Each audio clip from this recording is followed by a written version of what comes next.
Hi, I'm David Shea, Director of GSA's Center for Charge Card Management. Welcome to the 2023 Program Update Training Session, where I discuss emergent issues, opportunities, and challenges from the program manager's perspective.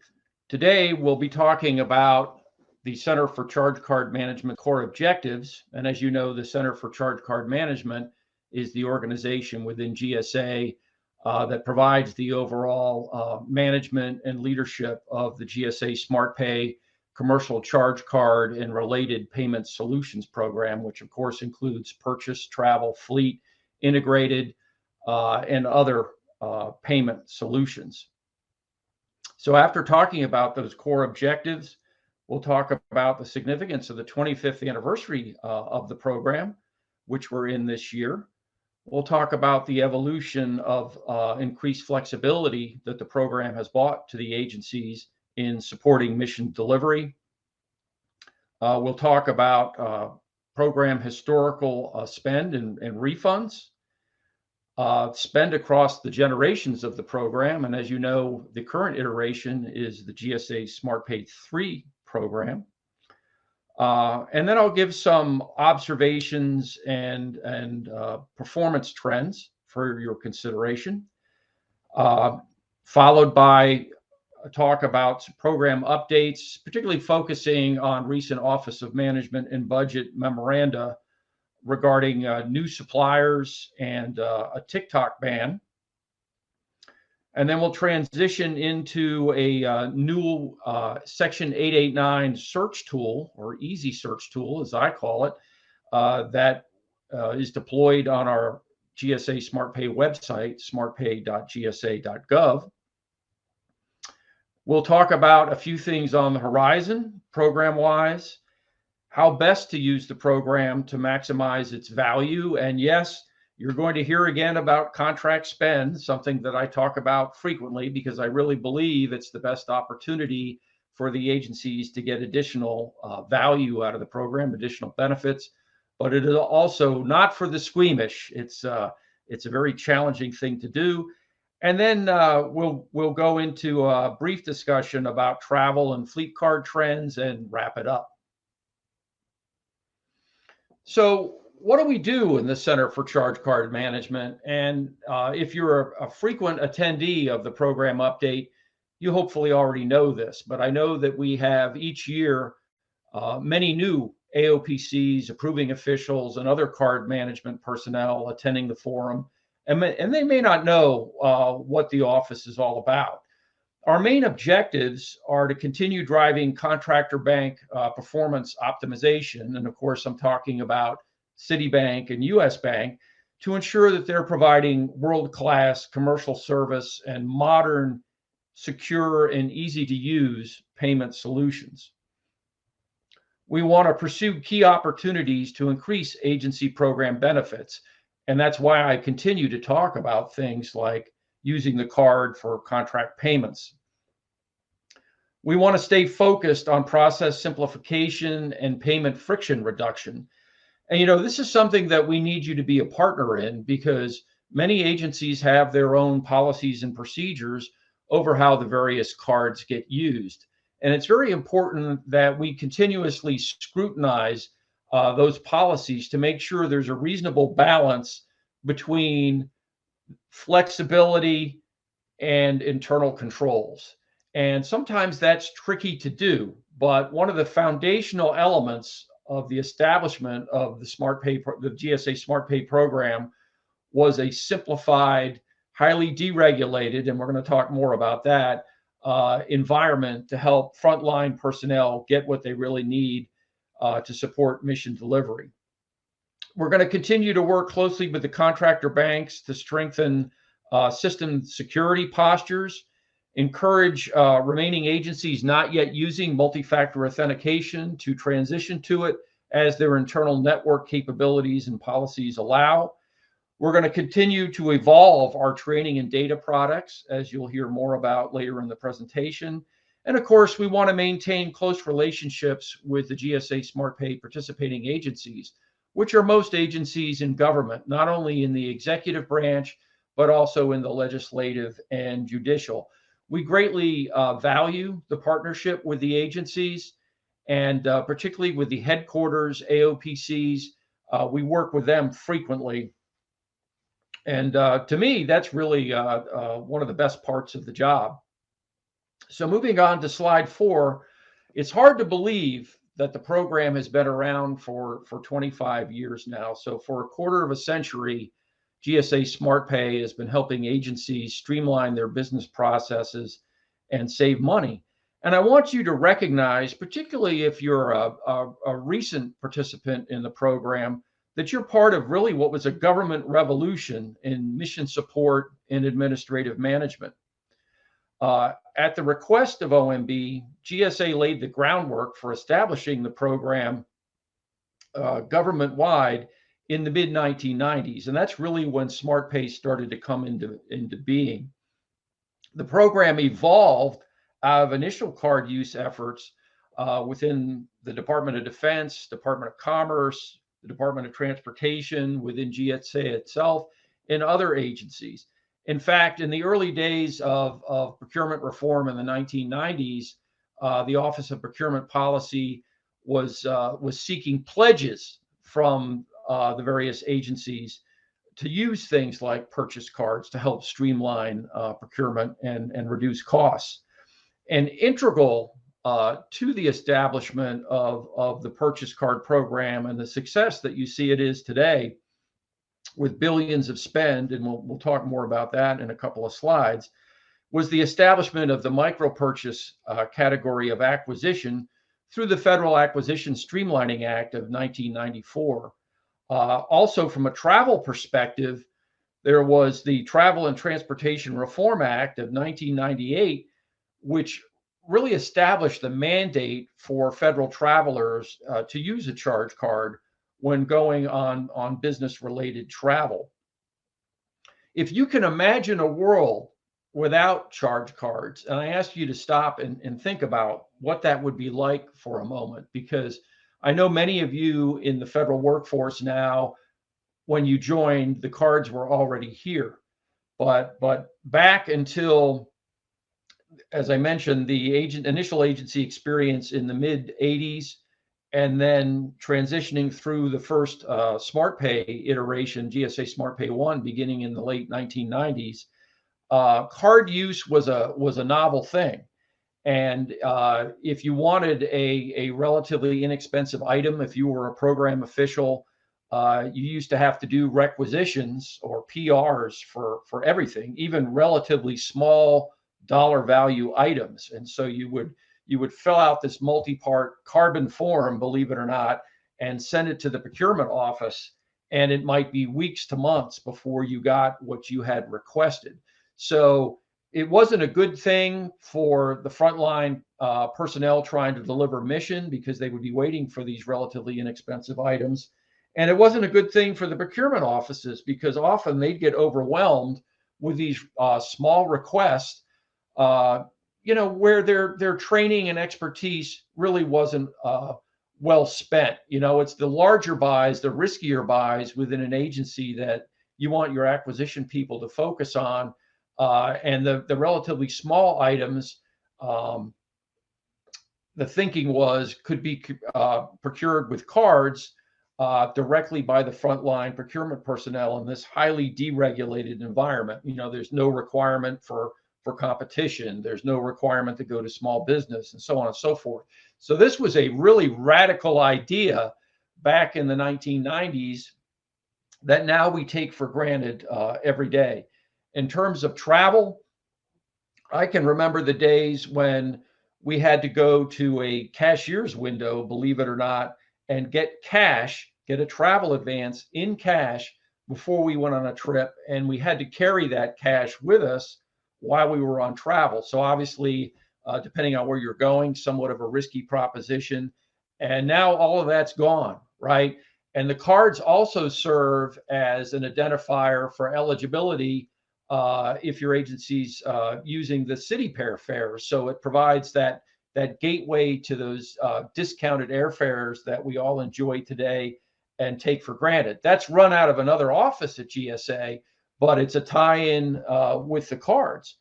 And then if you work in the fleet world, there were actually times pre-card where agencies would enter into purchase orders with gas stations. Some of you may not even be aware of something called the over-the-counter purchase order. We actually used to have purchasing officials with these like books of purchase order forms that could be handwritten and used to purchase things over the counter before cards. So what you're a part of as an AOPC approving official or other card management official has greatly streamlined the business processes of government by making it more commercial-like and empowering frontline personnel to do what they need to do to deliver the mission. So I thought it was important to talk a little bit about the significance of this, and we're going to transition now into a focus on micro purchasing and what's happened there through the years. But just think for a moment about the huge benefits of the program in terms of just getting work done and what that working world would be like if we didn't have them. So if you look at the evolution of increased flexibility, particularly in the purchase card world, where most of the program spend occurs even to this day, the original micro purchase threshold, believe it or not, was $2,500. And some of you may recognize this slide because I've used it before, and it's one of my favorite slides, which I guess indicates that I don't have a life. But in any event, I think it's really cool that it shows the progression in the authority that's been allowed for micro purchasing. So you see that initial $2,500, and then you see the $20,000, and that's related to the Stafford Act and declared contingency operations. The micro purchase threshold under those conditions goes to $20,000 within the U.S. and $35,000 outside the U.S. Meanwhile, you can see further on down, and I call this the snake diagram. You can see the micro purchase threshold was increased to $3,000, and that happened as a result of existing statutory authority within the FAR for periodic adjustments to procurement thresholds based on economic factors every 5 years or so. So that wasn't some new statutory authority that we got. That was just that economic adjustment in the threshold. And then you subsequently see the threshold increasing to $5,000, $10,000 within DoD, and then $10,000 for all organizations. And then at the end, there are considerations, and this is just an indicator of where we might be going in the future. The $25,000 there hasn't happened. It was something that was proposed in relation to the commercial platforms project that GSA had. And if you attended the general session, you heard from Kyle Todd about the commercial platform project. So that $25,000 was not enacted by Congress, is not something that's been implemented, but it was something that was proposed. And that's why I bring it up, is because I think in the future, whether they're adjustments based on the existing economic threshold adjustment capability in the FAR or its additional statutory authority, I believe the future is bright for future increases in the micro purchase authority. I will point out for services, as many as you know, the thresholds for the wage acts, Davis-Bacon and service contract applying, have not changed, and we don't anticipate a change in those. So for services, the micro purchase threshold is lower, 2,000 and 2,500 respectively, between Davis-Bacon and service contract. On to slide 6, you can see since the program started some 25 years ago, it's enabled over $500 billion in agency spend through over 2 billion transactions, and it's generated, get this, almost 6 billion in agency refunds. So this is cash coming back to agencies that they could reinvest in mission delivery. So simply by choosing a different way to pay, And we're the only program that I'm aware of anyway that pays government back when you use it. And so when we talk about additional benefits to agencies, as we look through, the total performance period of SmartPay 3, which if all options are exercised, will go through fiscal 2031. This is why we talk about things like contract spend. If you look at micro purchasing, the vast majority of micro purchasing occurs on a card. There are still some opportunities within agencies, but by and large, it's not huge. The huge opportunity is with vendors that we have contracts with that accept cards for payment that we're not yet paying with a card. So remember, when you're talking micro purchases, the card is both a procurement and a payment method. With micro purchases, excuse me, there is no contracting document required, right? So it's both a procurement and payment tool. But when you're talking above the micro purchase threshold of 10,000, typically speaking, a contracting instrument is required. You can't just use the card by itself, generally speaking. There may be some exceptions in your agency for things like training, but generally speaking, above the micro purchase threshold, you have to have a purchase order, a task order, a delivery order, a contract. There has to be some kind of a contracting document that is put in place. And this includes, if you're an authorized ordering official with a card and you don't have a warrant, but you have delegated authority from a contracting officer to order under like an indefinite delivery, indefinite quantity vehicle, that vehicle has to be in place. You have to be delegated authority by the cognizant CO to do that. But I invite you to look at slide 6 and just look at the tremendous value story that you're a part of. And I also want to thank you, and I'll probably thank you multiple times during this presentation, for all you do to make this a reality, because it really is a fantastic value story, not only for government agencies with respect to mission delivery, streamlined business processes and refunds, but also for the taxpayers. So if we look at the generations of SmartPay 3 and your organization's overall use of it, it continues to increase significantly. And we really appreciate the work that you do day to day with your cardholders to help them understand where the cards can properly be used and where these additional opportunities exist. But just look at the SmartPay 1 column in terms of total spend, almost 231 billion. And these were 10-year contracts, keep in mind. And the cumulative refunds were 1.1 billion in cash back to the government. SmartPay 2, look at the refunds at the bottom, almost tripled, right? And the total spend increased significantly. Lastly, look at SmartPay 3, which we're only about 4 years into, and already we're more than halfway to the refunds earned under SmartPay 2. And look at the spend, 117.2 billion. And this is through fiscal year 22. These are our year-end totals.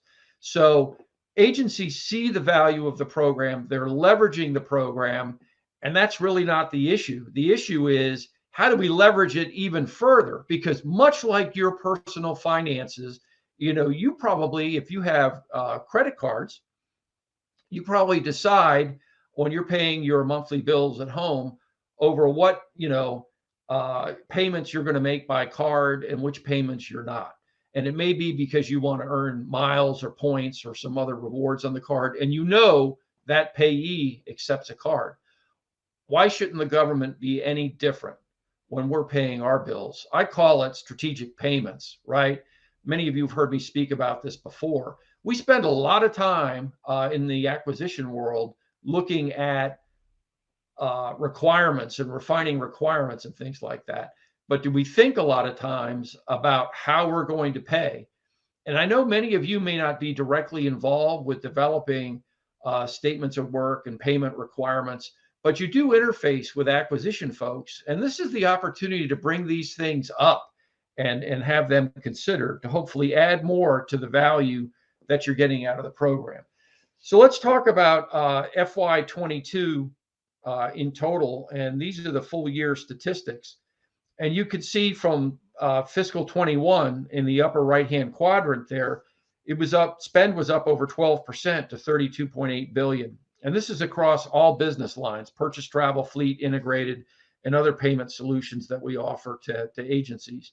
Transaction volume was up almost 13% at 78.5 million transactions, and refunds were up almost to 427 million, going back to agencies, up almost 9.5%. We're up around 6.6 million accounts at this point, which is more than double what we had in SmartPay 2. There's been a lot of growth in the travel card side of the portfolio, along with additions on the purchase card side. For example, now we have over 1 million purchase card accounts over there.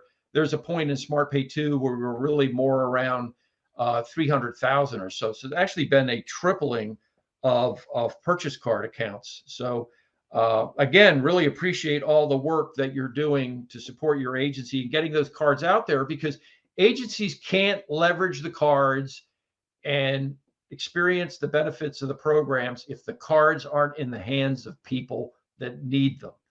And so we need to be continually looking at, as card managers, about, do we have the cards in the right places, balanced with risk, right? To ensure that the agency mission is adequately supported and we're getting the maximal benefits from the program. So card spend performance remained largely consistent during the pandemic and is continuing to increase now as we see the pandemic hopefully in the rear window. Fiscal 22 purchase card spend increased by 4.7% year over year compared to 21. The spend with small businesses exceeds 30%, which is beyond the government-wide goals. The purchase card is a great procurement and payment method, especially within the MPT, to attract new and small businesses to the federal supplier base. And we're going to talk a little bit more about that in the context of a recent OMB memorandum. Travel spend was up significantly in fiscal 22 and continues to increase this year in fiscal 23. Now, this is a little deceptive. It looks like travel, from just a spend perspective, has recovered to pre-COVID levels, but it actually hasn't. What's happening is that, as many of you have gone on travel have experienced, hotels are more expensive, airfare can be more expensive, and rental cars, if you can find them, are more expensive. So from a spend perspective, travel has recovered. But in terms of a number of trips perspective, government travel has not. So we're expecting increased travel volume into fiscal 24. The travel portfolio within GSA that we talk with regularly is really expecting full recovery in fiscal 24 of government travel. In fiscal 22, fleet spend was up significantly because of the increase in fuel prices. We saw some moderation of that coming into fiscal 23. And now, right now, at the time I'm recording this presentation, fuel prices are starting to go up again. So we'll see where that goes. Overall, and I mentioned the total refund statistic on the prior slide, but the refunds agencies are earning, that cash back, is significantly above prior SmartPay 1 and SmartPay 2 levels. So let's talk about those OMB memorandum that I mentioned. So M2311 was issued in February regarding creating a more diverse and resilient federal marketplace through increased participation of new and recent entrants. There's concern that the government supply chain is shrinking. And so if you look at this OMB memo, the memo really doesn't talk about micro purchases and the GSA SmartPay program in the body of the memo. GSA SmartPay is actually mentioned in the FAQs. But the focus of this is, from a formal contracting standpoint, OMB is going to be looking at new entrants into the supplier base that appear in FPDS reporting that haven't held a contract basically within the prior 5 years. My team and I are looking at, can we create a report using our data warehouse data that's will be shared with headquarters AOPCs over new entities that are doing micro purchase card business for the first time within the past 4 years or so. And the reason it's 4 as opposed to 5 is because if we go back 5 years, we'd go back to the predecessor SmartPay 2 program, which we can't do at this point. But we're exploring, could we provide some kind of a report on new vendors within the micro purchase threshold doing business with agencies? So we're looking into that. We'll transition to the 889 tool, and it may be we come back to some further OMB memos subsequent to this, particularly the OMB memo about the TikTok prohibition, which at this point is out in draft to the agencies for comment, but not for public release. So its impact on micro purchasing, if any, is unclear at this point. The ban is really focused on government devices and systems, not including TikTok. So we'll see where that goes, and when we do the live session at the forum, I'll hopefully be able to give an update before I go into the Q&As on that topic. But I mentioned one of the key things about GSA SmartPay and the streamlined micro purchasing was to bring a simple, highly deregulated method of procurement, and that simplicity is something that we need to struggle to maintain, continuously. And so on the 889 issue, which of course relates to the prohibitions on the acquisition of covered technology. It's mainly Chinese technology from companies like ZTE, Huawei, Hikvision, and others. How do we make cardholders understand that a vendor is okay to use from an 889 perspective, particularly when the FAR doesn't require a written representation from micro purchase vendors? I know agency policy, depending on what your agency in, may require a written representation, but the FAR does not. So we've been working with the good folks at NASA and our own staff here on what's called GSA's Technology Transformation Service Delivery Team. And we've taken this API that NASA initially developed, and I'm going to show you a screenshot of it in a moment, but it's really simple to use. I mean, you can just use a vendor name, and this is just a first step, right? Because what it does is it searches the system for award management, and it checks to see if a vendor has provided an annual representation in there about whether they sell or use prohibited technology. And the idea behind this is that a cardholder could do a quick check.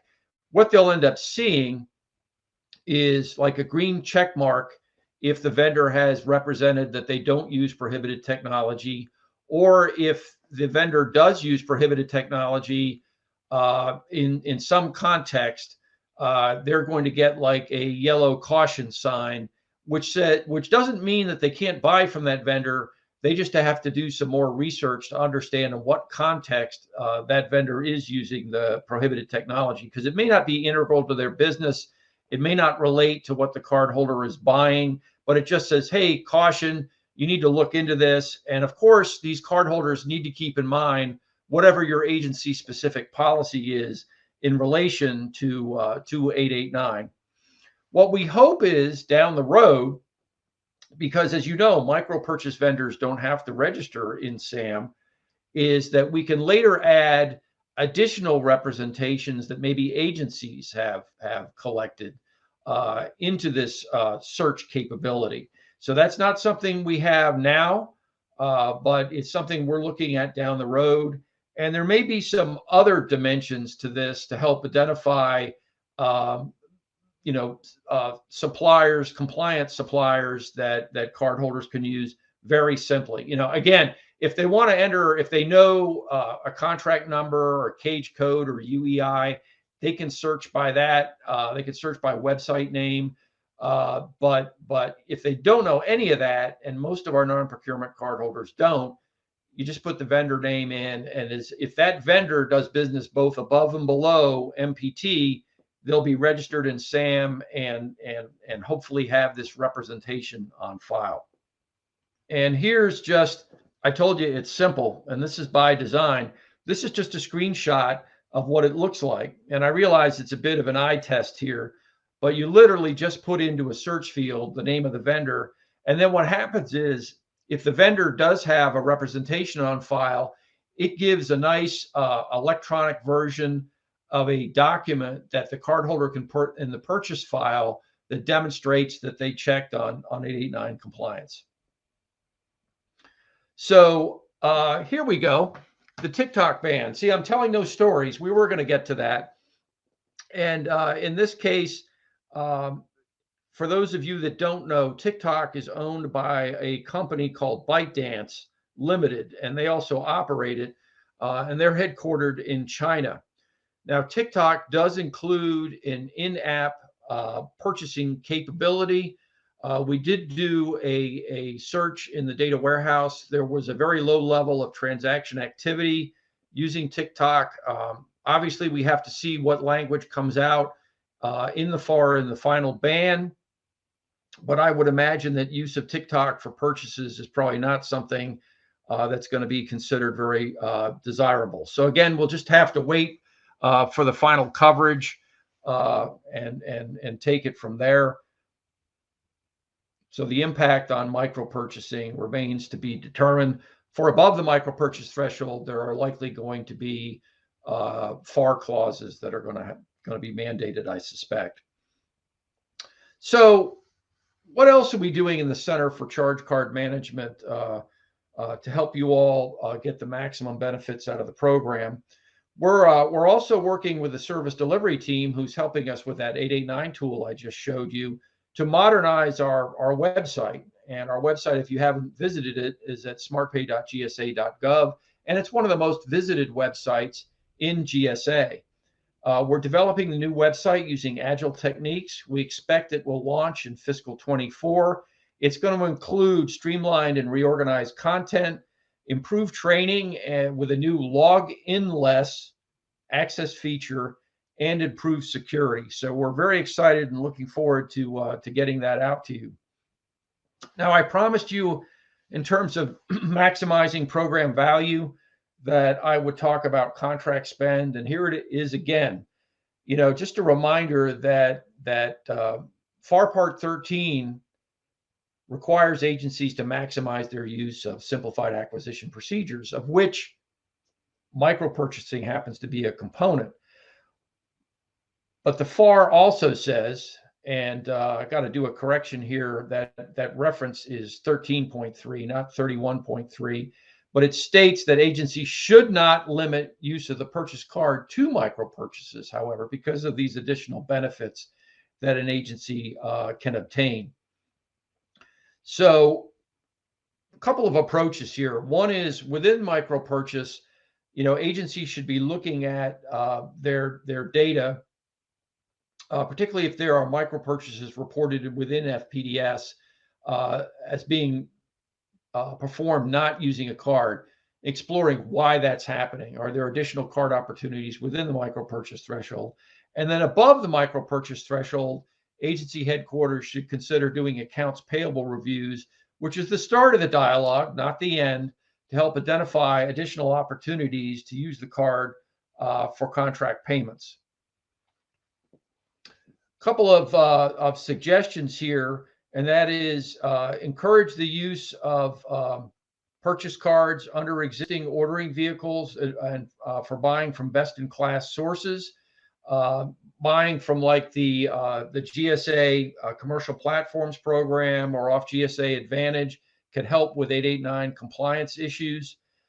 We want to encourage our cardholders, even though it's not mandated, to buy from small businesses whenever possible.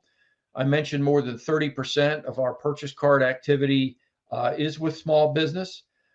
Speaking of the Commercial Platforms Program, consider utilizing that. I know not every agency participates, but the number of agencies that do is growing. If your agency's procurement and financial systems don't support use of the card as a payment option, I would encourage you to lobby or advocate for that, because again, for contract payments, when a vendor accepts it, why not pay them with a card? And also consider maximizing card use for intergovernmental spend up to $9,999, which is the current Treasury limitation when one agency is buying from another agency. This threshold doesn't have anything to do with when you're buying from a commercial vendor or using GSA Advantage, for example, but it does apply to global supply and if you're making purchases from another agency, for example, like training or things like that. The fundamental argument is that contract payments is the greatest increased opportunity for agencies to get greater benefits out of the program. We had more than $3 billion in contract spend in fiscal 22. And on the point again about getting the cards in the hands of people who could leverage it, agencies need to make sure that warranted contracting officers, authorized ordering officials, payment officials have cards in hand to support increased use of contract payments, again, while maintaining that balance with good internal controls. If agencies want to build card acceptance into their contracts, it's best to do at the solicitation phase. Trying to convert contracts after they're awarded to carded payments can be somewhat challenging. And here's some language out of the FAR, just to back up what I said earlier, that it's not just for micro purchases. I'll let you read this language at your leisure. Even if the card payment clause is not in a contract, as long as the vendor agrees, and this is really unusual in terms of FAR clauses, the agency can pay by card. So the payment by card clause doesn't have to be there. But in that case, the vendor does have to agree to accept the payment by card before you can pay them that way if the clause wasn't already there.